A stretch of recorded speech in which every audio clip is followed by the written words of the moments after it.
crazy. My obsession from a Western. My dance floor date. That's one of Chelsea and I's favourite songs for when we have too many wines and put the YouTube videos on. Craig's hates that. Relive your glory days. Yes. Our glory days. It's all of ours, actually. Please. Hi, Kay. Hi, Dominic. How are you today? I'm uber extra fabulous because even though, we are releasing this video and this episode out on the 20th of May, it's actually the 4th of May. Sorry, folks, you've seen the magic behind the curtain. Whoa. So we're time traveling. I'm about to catch my flight to Thailand, but when this video is when this episode's being released, I'll be flying back. So oh my God, that's unbelievable. The true power of the flux capacitor. Yes, exactly. And let's hope that I didn't meet an untimely demise on Death Island. Fingers crossed, but you make sure at the end we'll do your verbal will. Yes, for sure. Happy days. You get everything, Kate. Oh, thank you. I figured that would be the case. I was going to edit it myself to make it say that, like the Homer Simpson. Sweet, sweet can. Kate, you get everything I own. And how are you feeling? Not too bad. When this airs, I will be healthy, but currently in the recording, I have been diagnosed with COVID-19. Thanks, everyone. Please send your flowers, chocolates. Please, yeah, wreaths. I prefer a funeral wreath so I can put it on top of my own coffin. No, I'm feeling pretty good, all things considered. You never know what to expect. Everybody is affected differently by it, but I'm just, as you can hear, a bit snotty, some body aches. I've been sleeping and eating and pooping and all that, so we're fine.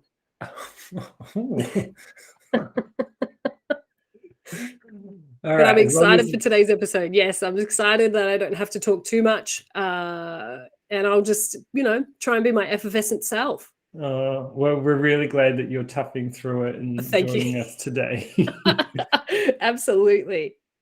Before we get started, I've got to do a quick BooPod shout out for the epic and amazing Generally Spooky podcast is this week's feature, and I can't recommend this one enough, especially because we've got quite a mix of different podcasts, right, in BooPod. We do. But I don't think a podcast encompasses the spirit of BooPod more than, like, Generally Spooky is just every possible story and every possible thing that is paranormal and supernatural and scary. This is a gold mine. Like, it's a great podcast to follow. It's got everything. Really awesomely narrated. Lots of diversity of stories. If you just love the spooky, go check this one out and binge on it, because I sure did all this week.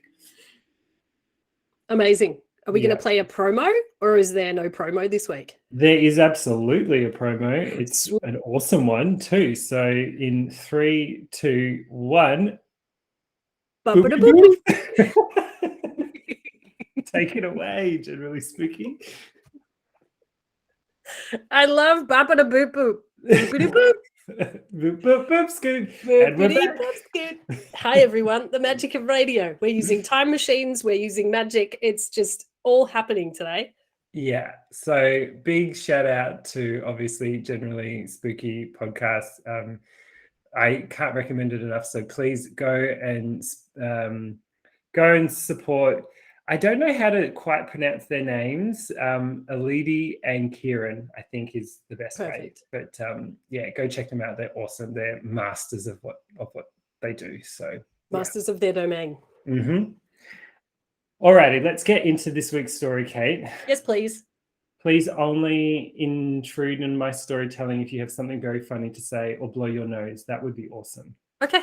I can do both, maybe at the same time. We want you to rest and feel better. No problems. No, I'm here. I'm glad to be talking to someone. It's been 3 days of my own in my own house. I have been playing a lot of The Sims, so my Sims people are having a fulfilled and happy life, but I have been sitting there playing with that, so I'm happy to talk. Oh, that's good. Well, I hope you do better at Sims than I did at Tamagotchis, which I never managed to keep one alive, but whatever. That's okay. That's why I'm not a parent. Well, not the actual I was parent. about to say, yeah. Yeah, you know. I have spawn, but Yeah, you know. that's so true. Shout out to Chandler. Anyway, well, funny that we are doing a story like this and you're not feeling particularly well, because I really have been saving up this particular theme or topic for us to do an episode on, and it is leaning into my Catholic upbringing, which was rather intense and well and truly holistic. It inspired you, maybe not in the way that was intended. No, definitely not. I mean, look how I turned out. Oh, But you're beautiful. Catholic guilt is definitely a thing, but I think anyone that grows up super religious, especially Catholic, the fear of the devil and the fear of demons and being possessed and going to hell is legitimately a real fear. Oh, yeah. Especially as a little fairy queer boy like I am, you know. So the theme and the topic this week is possession. So I find this topic so fascinating. I've done lots of research on it. I know lots of different stories. Exorcist is one of my favorite movies. So amazing. Pop culture reference of the week. Pop culture reference of the week. I have one quick story. When I watched The Exorcist for the first time when I was 10, Too 9, young. 10, I got so scared I ran from the couch watching it with my sister and hid at the front door with my back to the door. Great. She got our neighbor to come over and pound on the door to scare the shit out of me. Thank you, Jessica Taranto. Thanks, Jessica. And I've been afraid of being possessed and demons ever since. So that's Fair. the thing for this week. Love it. Now, I got all my details from, of course, Wikipedia, archive.org. There's an article called Begone Satan. It's like a pamphlet. It sort of details the case that I'm going to reference today, written by Carl Vogel in 1935. And also a book called Biography of Father Risinger. It's a short biography written by the church that details some of Risinger's life, and I will explain who that is once we get into the story. But another great podcast to check out is the Dark Histories podcast, season 2, episode 3. They do the same story that I'm going to tell today. So go check it out. Amazing. All righty, it's a big one, so I'm just going to jump in. This week's episode goes a bit more out there as we take a look at historic exorcism that, despite being well-documented case for the time, tends to fly under the radar. This is the story of the possession of Anna Ecklund, who found herself cursed and possessed by 5 demons and suffered months of exorcisms lasting for 23 days in Earling, Iowa, way back in 1928. 1928, good year. Yeah. Now, some quick history on what an exorcism actually is, okay? The Catholic Church authorizes the use of exorcism for those who are believed to be the victims of demonic possession. In Roman Catholicism, exorcism is a sacramental, but not a sacrament, unlike baptism or confession. Right. So unlike a sacrament, exorcism's integrity and efficacy do not depend on the rigid use of an unchanging formula or the ordered sequence of prescribed actions. Its efficacy depends on 2 elements: authorization from valid and licit church authorities and the faith of the exorcist. Right. Now, the Catechism of the Catholic Church states, when the Church asks publicly and authoritatively on the name of Jesus Christ that a person or object be protected against the power of the evil one and withdrawn from his dominion, it is called an exorcism. Right. So it's not just people. Objects can be... Oh, objects can be possessed as well. Absolutely. I think my microwave is possessed. So that makes sense. I am afraid to stand next to a microwave. For the radiation? Yeah. Okay. I want my giblets to be protected. Same. Yeah. Scrambled egg. Now, the Catholic Church revised the rite of exorcism, rite as in RITE, of Yes. exorcism in January 1999. Through the traditional rite of exorcism in Latin is allowed as an option. The ritual assumes that possessed persons retain their free will, though the demon may hold control over their physical body, and involves prayers, blessings, and invocations with the use of the document of exorcisms and certain supplications. So Can I just ask a really quick question? Yeah. Who came up with the guidebook for exorcisms?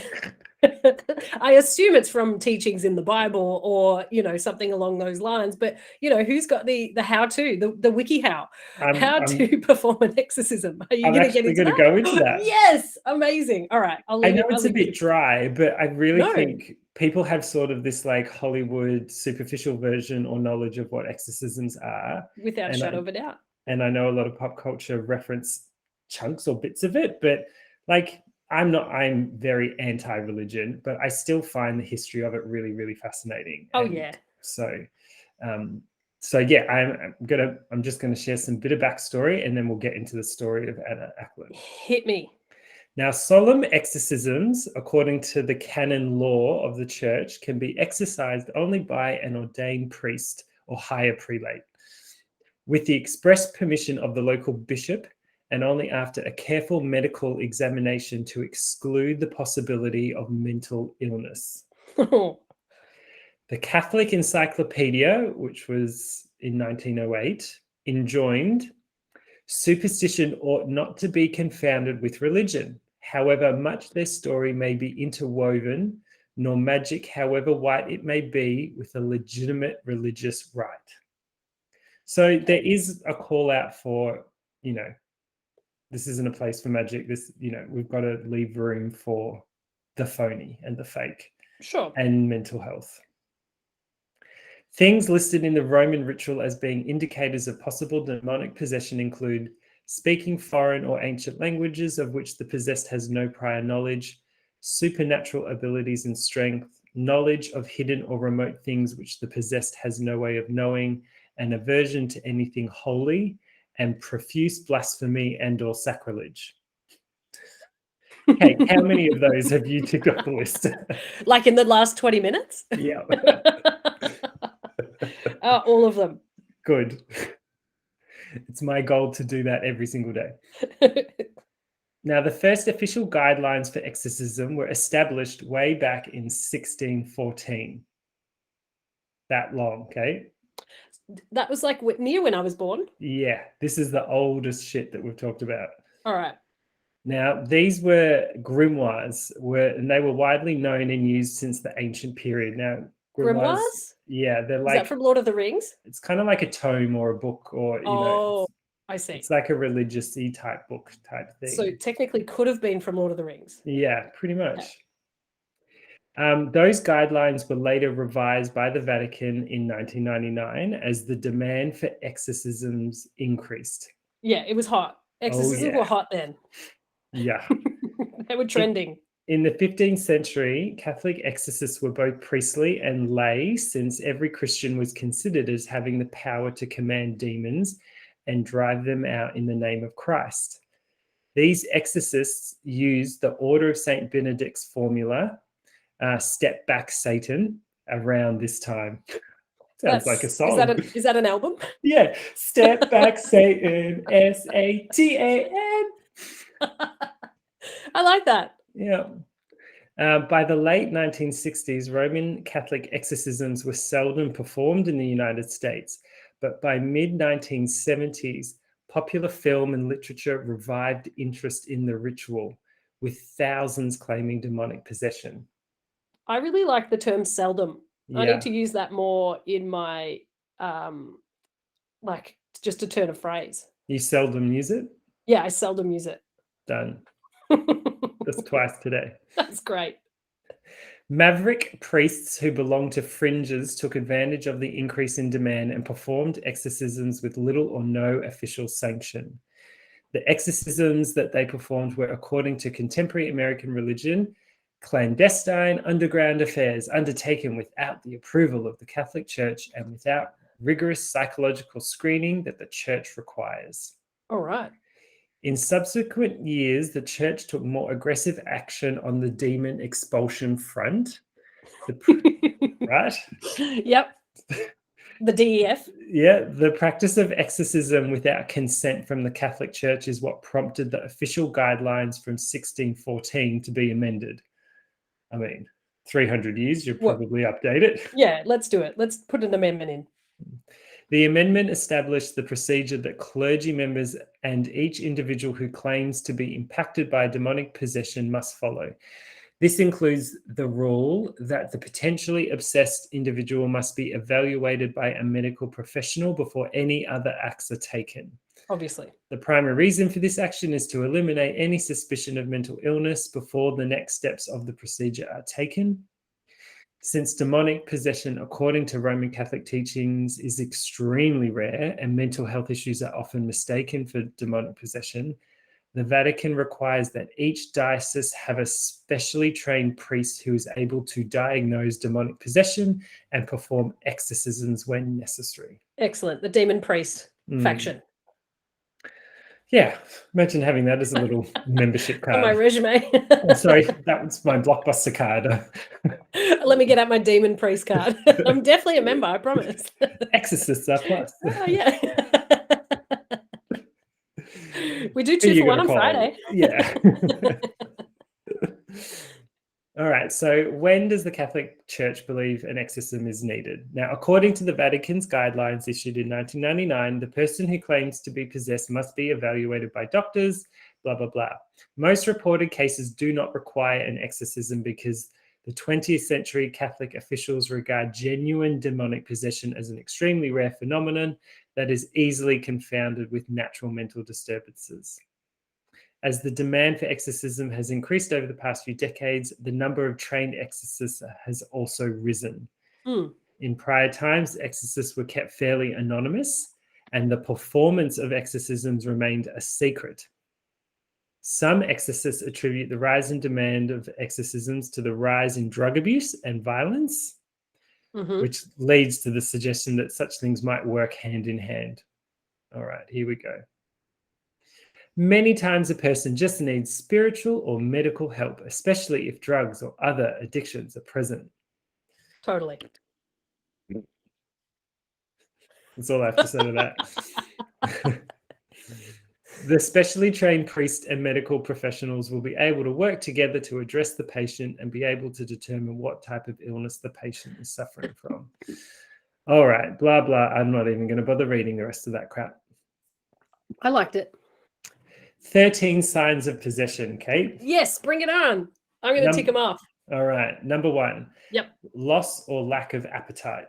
Yeah, but I don't know if that's COVID or possession, but yes. Yeah, well, my fat ass would tell me I'm not suffering from that. Cutting, scratching, and biting of skin. Just in a sexy sense, but not on myself. A cold feeling in the room. No, my heater's on, 22 degrees, balmy. Lovely.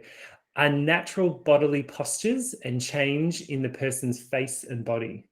Well, I sit like a prawn when I'm playing Sims. I don't know if that's unnatural, but it does give me some back pain. The possessed losing control of their normal personality and entering into a frenzy or rage or attacking others. Oh, only if I've been asked to do something at 4:30 p.m. on a day I don't have meetings at school. Yeah. Or when I'm walking down the street and people take up the whole sidewalk and they walk really slowly. Or if you're at Bunnings and you're trying to get down one aisle and there's a family of 4, or with their hands behind their backs, just like taking their sweet time. Yep. Number 6, change in the person's voice. Only because I'm full of snot. Number 7, supernatural physical strength, not subject to the person's build or age. Oh, no. I struggled to open a jar this morning, so we can cross that one off. Speaking in tongues, the person cannot have learned before. Oh, no, I only speak in tongues that I've learned. Oh, I'm going to make a really I was there. Mentally, I was there. Don't worry about it. Number 9, knowledge of past events. Yeah. I'm pretty Like dumb. I don't I went know to a party on the weekend. It's that. I went to the footy. My football team's garbage. I remember all of that. Number 10, levitation and moving of objects. No, I none wish of I that. could. I wish I could too. Yeah. Just to mess with people. Expelling of objects. As in, like, from myself? Yeah, like shout out across or Not recently. Not just recently. the usual. Yeah, just the usual. The usual muck. Number 12, intense hatred and aversion and violent reaction towards all religious objects. I mean, yes, for you. Not so much me. And number 13, antipathy towards entering a church. No, I just get like, it's sort of like a tingly feeling all over my skin, and it's sort of a bit of steam sort of comes off. That's not too bad. There's cream for that. Yeah, I haven't burst into flames yet. All right. So how does a typical possession actually go? Now, in the process of an exorcism, the person possessed may be restrained so that they do not harm themselves or any person present.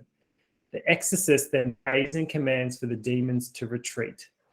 The Catholic priest recites certain prayers like the Lord's Prayer, Hail Mary, and the Athanasian Creed. Exorcists follow procedures listed in the ritual of the exorcism revised by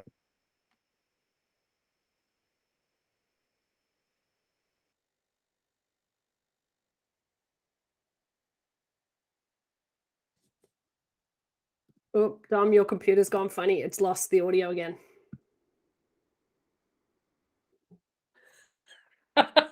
I can't hear what you said, but I know what you said. This fucking computer. Oh, fucking You were on a sick roll. of this shit. I'm gonna yeah. Tomorrow is a day where I'm on and making our Patreon because holy shit. Okay. I don't think it's the end of the world. Hold on.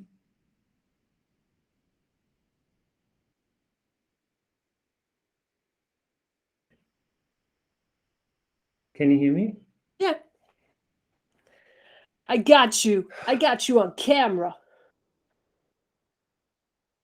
I swear to God, this fucking computer just cannot handle Anything. Hold on.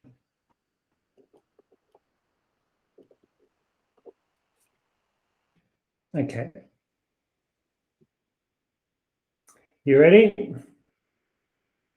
Born ready. By the Vatican in 1999. Now, seasoned exorcists use the ritual Romanum as a starting point. Romanum. Yep. Romanum.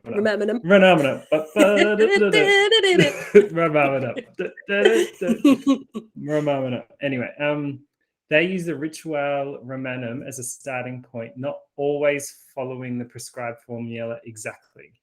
Official practice of exorcism is governed by the Vatican document De Exorcismus es Sublicinatione Quibusibusibus.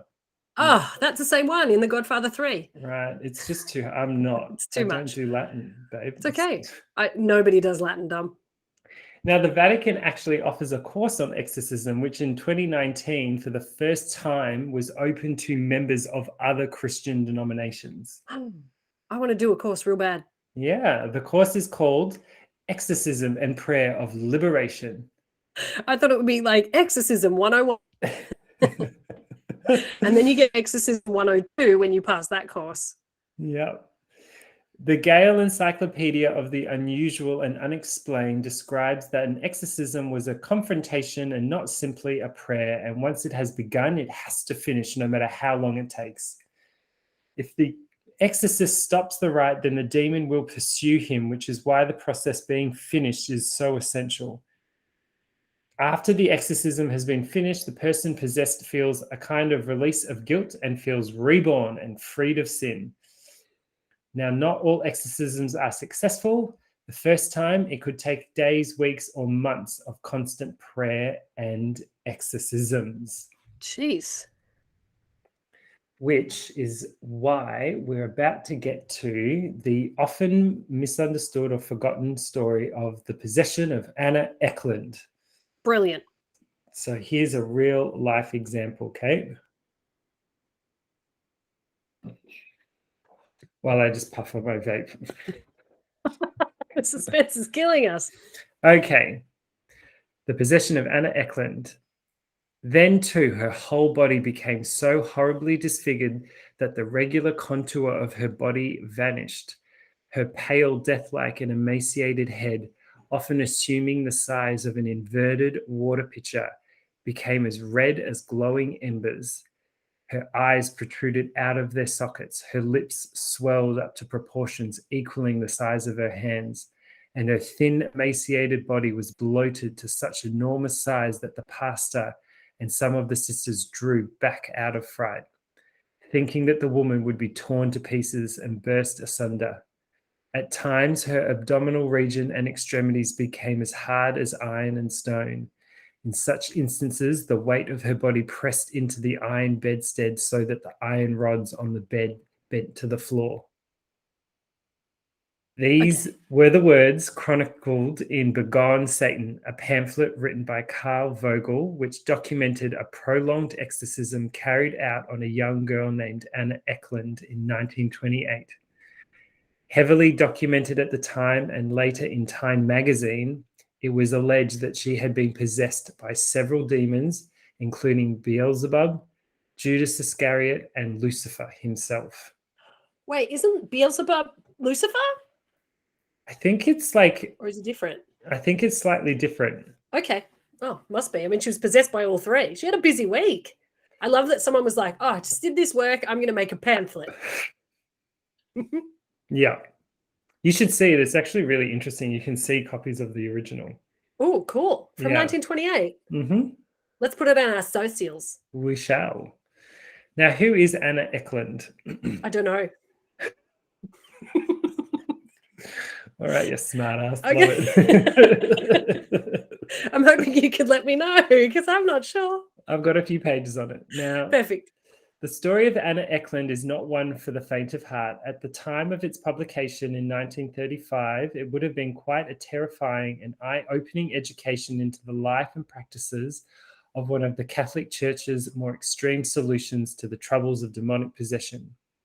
It is, however, also a tale that willfully obfuscates the history of its subject. These are precious few facts that detail Anna Ecklund's early life. In fact, even now, her name is not 100% certain. She has been named Anna Ecklund, Anna Schmidt, and many contemporary reports simply called her a certain 40-year-old woman. Oh. Dramatic as her story was, her name was just one of the details repressed following the incidents of 1928 as a means of protection from the public who may very well not have taken kindly to being around a person with such a strange and potentially threatening past. Of the precious few details concerning Anna's early life, it is generally accepted that she was born in or around 1882 in Wisconsin. Her father was named Jakob Ecklund, with her mother appearing to have left the scene while she was still at an early age. There are no records of her name, nor where she had gone, or indeed, if it was the case, what had befallen her. Anna was a practicing and devout Catholic who attended church several times a week and appeared to enjoy the religious ceremony and rituals of religion. Perfect. She lived out the first 14 years of her life seemingly as a normal child for the times, though her father was rumored to have made even such a simple existence difficult for her. Dun, dun, dun. Surprise, surprise. Thanks, Dad. Fucking Dad. Now, Jakob Ecklund was, as far as we can tell, a difficult father at best. He was a drunk, and not only against Anna's practicing of religion, but openly mocking towards the church and its ministers. On his deathbed, whilst having his final sacrament administered by a priest, he scoffed and insulted him, his last words those of hate. Though the records of the family history are not particularly detailed, he took a mistress named Mina, whilst his wife was still alive, and the woman of his fancy just so happened to be either his sister by blood or stepsister by marriage. and Anna's aunt. Oh, Mina had a colourful background of her own and was well known in the town for having a reputation of practicing witchcraft and black magic. Most dubbed her rather straightforwardly as a witch, and as she passed through the streets, rumours flew quite openly. I just want to cut in here. Anyone that's just even remotely out of the ordinary is labelled a witch, and I would have been called a witch. Yeah, So, definitely. let's not hate on Mina. I would have too, for sure. Yeah. Yeah. At some point between Anna's 10th and 14th birthday, Joseph had on several occasions tried to pressure Jacob into incestuous relationship. Obviously. So Anna had flatly refused him outright. This pressure and refusal from Anna, as one might imagine, caused no small amount of tension in their relationship, which now spiraled into a very dark place. Yeah, he's annoyed because he can't bone his sister and his daughter at the same time. Like, Ugh. It is around the same time at the dawning of the 20th century that we first hear of Anna in any real detail, as it is also around the age of 14 that Anna started to act a little differently. She began missing church, and when questioned, told of how she was unable to attend, of how she felt revulsion in the presence of religious symbolism and a physical resistance that was creating a literal barrier, stopping her from entering any religious building. She had also begun uttering sexualized thoughts of unspeakable acts. No.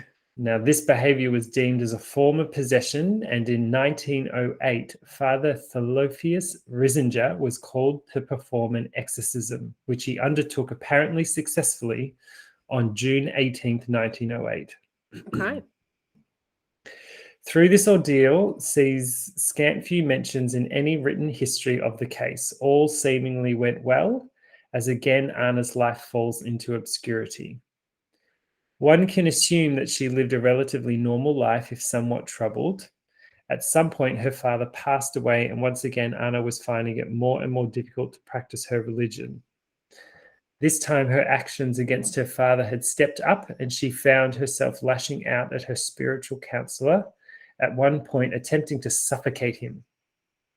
She was gaining compulsive urges to destroy her religious symbols and was hearing inner voices that were driving her to despair. She initially sought the help of doctors, and after several qualified physicians had observed and dismissed her as being physically fit and well over a period of several years, Anna instead turned to the spiritual and enlisted the help of the church. Perfect. Yeah. She needs one of those exorcist priests. Melodious. Now, once in the care of the church, her counselors themselves spent several years attempting to diagnose and alleviate her condition and failing. Several years, far out. Yeah. Though during the period they took note of several oddities which they found difficult to explain in natural terms. Firstly, it was noted that Anna was able to understand languages that she had never understood previously and had never Latin. studied. Nobody knows Latin. I butchered it before. I mean, you know Latin. Yeah, based on that, that's fine. Yeah. In particular, it appeared that she now understood Latin, and when priests spoke to her in the language, it was said that she foamed at the mouth, just like Dominic did. Oh, she's frothing. You did, but in a different way. She was positively frothing. Further, she was able to sense when blessed articles were in her close vicinity, becoming furious. Even normal objects which had no specific spiritual significance but had been blessed or touched with holy water would not pass unnoticed, and she would call the priests out on such subjects, demanding that they be removed at once. Get rid of this blessed fork. I will not take it. I will not eat my dinner with this. Exactly. Now, when the priests caring for her began to suspect supernatural forces were at play, they asked Anna herself what she thought of the matter. She acted completely unaware and was unable to give any information regarding who or what may be behind the suspected demonic troubles that were now making her life so difficult. I just got this visual. They go into her room and she's sitting on the bed, like cross-legged, but her legs are like twisted unnaturally around each other, and her head is spinning around and around. And they're like, hey, Anna, are you all right? She's like, yeah, doll, I don't think I'm possessed at all. What's wrong? It's Have kind you of like guys noticed something? it's kind of like Matilda, the movie, just shit flying around the room. Yeah, no, I'm fine. This How are doesn't you? I'm happen not to possessed. you. You guys all right? You want to go for a run? Oh, holy shit. Yeah, backwards down the stairs. Let's do it. Oh, I'm not possessed. You're possessed. Oh, get rid of this fucking door frame. It's giving me the shits. What's wrong with you? Sorry. I just really entertained myself there for a Good. couple of minutes. I'm glad. Good to see you laugh. Yeah. Now, finally, in 1928, and after many years of these observations, the church formally deemed Anna to be possessed, and once again, Father Riesinger, by now well known and well trusted for his work on demonic exorcisms, was approached to take the duty for the second time. Get it done. It was from this point that a fuller picture of Anna can be built, as her time spent with Riesinger was documented fully. In fact, it is still to this day one of the most documented cases of exorcism performed by a member of the Catholic Church. The details of the ritual were witnessed by Father Joseph Steger, a long-term friend of Riesinger's, and both witness accounts were included in a pamphlet titled Begone Satan, written by Karl Vogel and published in German in 1935 and English in 1973. Jeez, that's recent.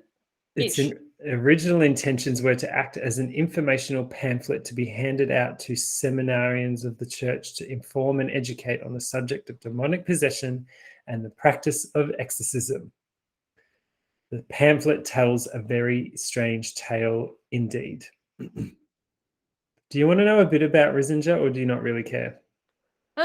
He wrote it, the pamphlet? No, he was the practicing. Oh, he's the practice. He came back the second exorcist. time. Yeah. Sorry, I should be paying attention. I have brain fog. It's totally fine. I'm not you. It's your story, Babes. You tell us if you want. I'll do a little bit about him. Now, Okay. Father Theophilus Riesinger was born in Bavaria in 1868. Growing up on his small family farm, he was highly religious from a young age. He was just 12 years old when, while suffering from illness, he decided to devote his life to his God, and at the age of 21, joined a monastery in Altötting, a village that still today stands as an important pilgrimage point after a statue of the Virgin Mary revived a young boy who had drowned in the river in 1489. Mm-hmm. So, he's into it. He's into it. Loves he's well into it. Yeah, he's super into it. Now, indeed, his life and work had been widely publicized in the press as he became more and more embroiled in the practice of demonic extraction. No case had gathered more media attention than his work at the exorcism of Anna Ecklund. And it put him onto the cover of Time magazine. Oh, he's on the map. Yeah. He is on the map. So anyway, he's a really interesting character. I'm just conscious of time, but if people are interested to learn more about him, go read up about his very or we can do a career. bloody extra epi. Yeah, a little bit of a Patreon-y. Now let's get to the exorcism, right? Please. Let's get to the real details. Now, the drama of Anna's second exorcism in 1928 began immediately with her trip to the convent where the ordeal would take place. Mm-hmm. It had been deemed appropriate that everything would be organized and undertaken in strict secrecy, and that Anna should be taken away from her home so as to not draw attention to herself and to allow her to return to a normal life after the procedure. No one was to know of the events outside of those directly in contact with either Anna or those working alongside and assisting directly with the exorcism itself. Father Riesinger had thought he had found a suitable location in a convent in Erling, Iowa, though he first needed to gain permission from both the Mother Superior and the convent and the pastor of the local parish to carry out the duty within its working borders. The pastor, Father Steger, was a long-term friend of Risinger's, and so when he approached, though reluctant, he agreed that if he could gain permission from the Mother Superior, then he would welcome the ritual to be performed under his watch. This was a rather disingenuous deal on Steger's part, who expressed his fears of the practice to both Risinger and the bishop. He had only entered into the deal doubting that the Mother Superior would agree in the first place. He was then rather dismayed to find out that Risinger had in fact already gained the permission prior to his approach, and so the pastor anxiously stepped aside and permitted Anna to be transported to the convent where the exorcism could begin. Anna travelled by train to the convent itself, and the priests escorting her first found it necessary to make the personnel of the train aware of the situation as a precautionary measure. Imagine that. You just turn up, you're just driving the train, and then a priest comes up and goes, "Hi, sorry to interrupt. I'm just with this girl. Do you see the one there? Yes, the one clinging to the ceiling by her fingernails. That one there, she's going to come on the train, and she's just a bit kooks. So maybe don't offer her like the bar service. Yeah. Maybe don't bring her a sandwich. She'll be fine. She likes to eat bats. Yeah. So she brought her own." So we're going to jump on the train now. Don't bother us. Here's Cheers. a ticket. Yeah. Don't bother trying to collect Choo-choo, it. motherfuckers. Oh my God. Oh, this is great. You're loving this. I love really it. am. This I doesn't really am. scare you at all, but it's... No, but I love it. I really do. Do definitely get scared by like the unnatural positions and the bits and pieces, but 100% use humor to cover up my frightenedness. Now, when Anna arrived at Erling Station, though it is documented that she was herself very willing and happy to enlist the help of the church and submit to an exorcism, she attacked the priests who had come to meet her, lashing out and choking them. Obviously. Now, Risinger was to arrive at the convent on the same night as Anna, but by another route, so as to keep the pair separate until the exorcism was to begin in proper. He had arranged to be driven by Steger, whose car was apparently rather new and in perfect working order, probably a Valiant. Mm-hmm. On the night in question, however, the car failed to start, and though no mechanical fault could be found, it failed in making any headway towards the station where he was to collect the priest. Oh. Arriving 2 hours late, he found a calm Risinger who merely shrugged off the complications as the work of the devil, who he stated will try his utmost to foil our plans. That devil. Now, finally, all parties converged in the convent, and preparations for the exorcism could begin in earnest. Now, the first of this round of exorcisms, okay? Yep. 18th to the 26th of August. On the night of the 17th of August, once everyone had arrived and settled into their temporary new home of the convent, Anna immediately began emitting behavior that would terrify the permanent occupants. During their time at the convent, the nuns would assist both Father Risinger with his duties as exorcist and take care and watch over Anna. During meal preparations, one of the sisters in the kitchen took it upon herself to sprinkle holy water over Anna's meal before taking it up to her room and serve it for her. We know how that goes. Upon entering, however, Anna displayed a trait that would happen time and time again over the coming months. The mere presence of the food, blessed as it was, enraged her, and she began purring like a cat, whilst refusing to eat even a single mouthful until it was taken away and a fresh, unblessed meal had been brought up for her. Mm. This reaction to and knowledge of blessed items, despite the fact that she should have no knowledge of what had and had not been blessed prior to entering the room, became a feature, with Anna howling and screaming like an animal. She is described as writhing in agony on the bed whilst making various unnatural noises. In quotations, this ugly bellowing and howling took place every day, and at times it lasted for hours, wrote Vogel in Begone Satan. At other times, it sounded as though a horde of lions and hyenas were let loose. Then again, as the mewing of cats, the bellowing of cattle, and the barking of dogs. It's a whole menagerie. It's a farmyard.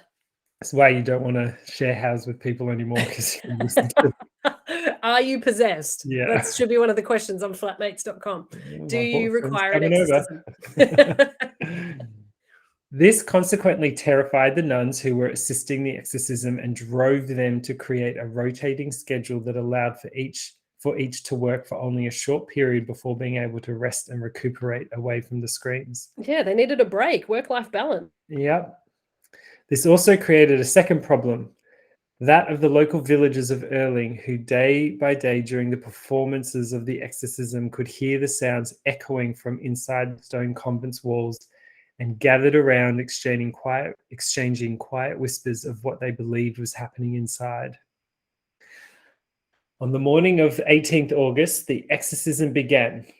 Father Riesinger almost immediately came to the conclusion that it would be prolonged after that. It would be a prolonged affair that would span several attempts, and this first episode lasted for 8 days until the 26th of August. Woo! On Father Riesinger's advice, the sisters had tied the arms of Anna's dress to forego the use of her hands, intending to stop or inhibit Anna attacking any of those present during the exorcism. The priests, along with the pastor, attended Mass in the morning, and then after arming themselves with their various holy symbols, took off towards Anna's room to begin the exorcism. As soon as Riesinger began reciting the names of the Holy Trinity, Anna leapt from the bed, slipping through the hands of the sisters assisting the ritual, landed as documented and witnessed by 3 priests and several nuns atop the door, sideways on the wall where she clung, spitting growls and murmurs. Ooh, yeah, got him. It's clinging to the wall. Yeah. Excellent. It took all present a moment to regain their composure before prying her down and lying her back on the bed, and further assistance could be called to help hold Anna to the bed frame so that she could not repeat the trick. Well, good on them for tying the arms of her dresses. That seemed to work an absolute treat. I love that they're calling it like a treat. You know, she can juggle. She can, yes, she can juggle. She can blow a bubble with chewing gum. She can climb the fucking walls with her fingers. Yeah. Although Anna had not eaten well for weeks, and not at all during the days of the exorcism, she began to froth at the mouth, vomiting vast quantities of substances. At times, yeah, I've done that. We've all done it. At times, this was described as a fluid, and others as real, like physical objects such as tobacco leaves and spices. Oh, yeah. So it wasn't always like liquid. Yeah. It's like dried leaves and yeah. Right.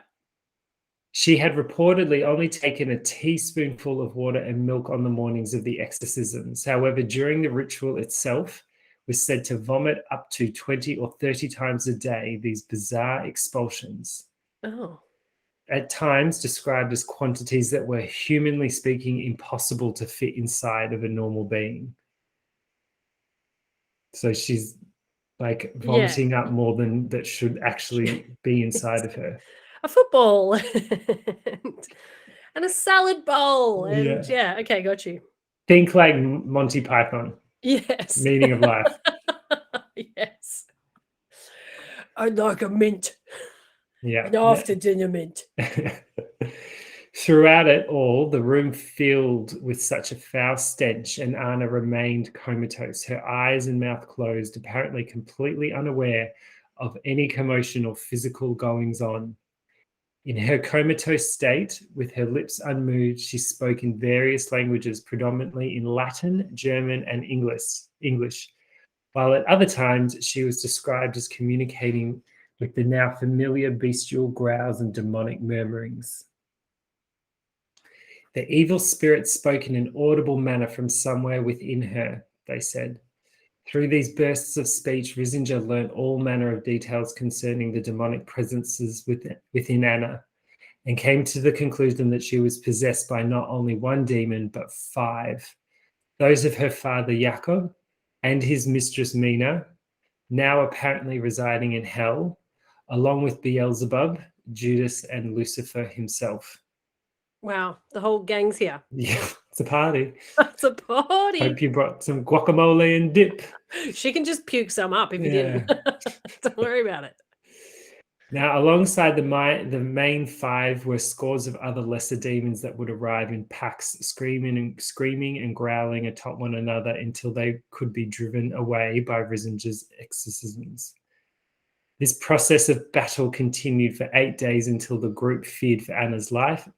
As she became emaciated and pale, on the 26th of August, it was deemed necessary to break the proceedings and to commence anew after Anna and all present had been given time away to recuperate and renew their convictions for the further battles that lay ahead.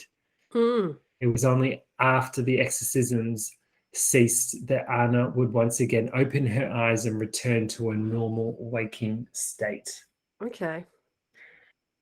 And I am going to pause there on a cliffhanger. Oh no! Just but on you're the going first to Thailand. I know. Oh, okay. Deal. But we just have so much more to this story. There's like another 5 pages to go. Oh, we got to do it. We've got to give it justice. Do it justice. Be justice. Yeah, I'm sure people will want to know what happens to Anna. Yes, please. I want to know what else she pukes up.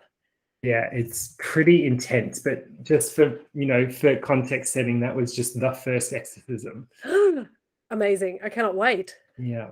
That's so exciting. I think what's really cool about this story, Kate, is the level of detail that and records of this actual case. We hear of lots of secondhand sort of reports of this sort of stuff. Yep. But it's really interesting to hear these firsthand accounts. So it gives me heebie-jeebies. But I'm so excited to hear about the other exorcisms. I hope you enjoyed the first episode. Thank you so much, Dom. And, I cannot wait to hear from you when you're back, because I want to know what happens. Yeah, all you listeners out there, you should not hear or notice any disruption from normal programming. I've just landed back in the country, so everything's normal. Oh my God, something just knocked on the door. Did it really? Oh my God, that scared the fucking shit out of me. Is it Kane?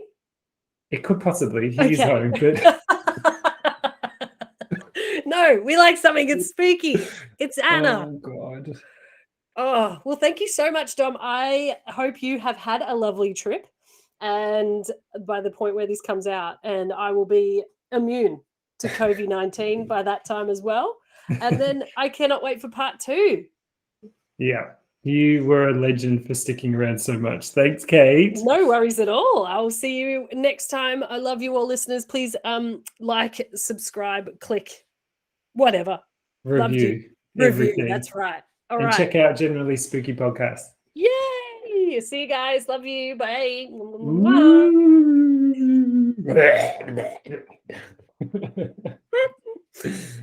am I? Anna Ecklund.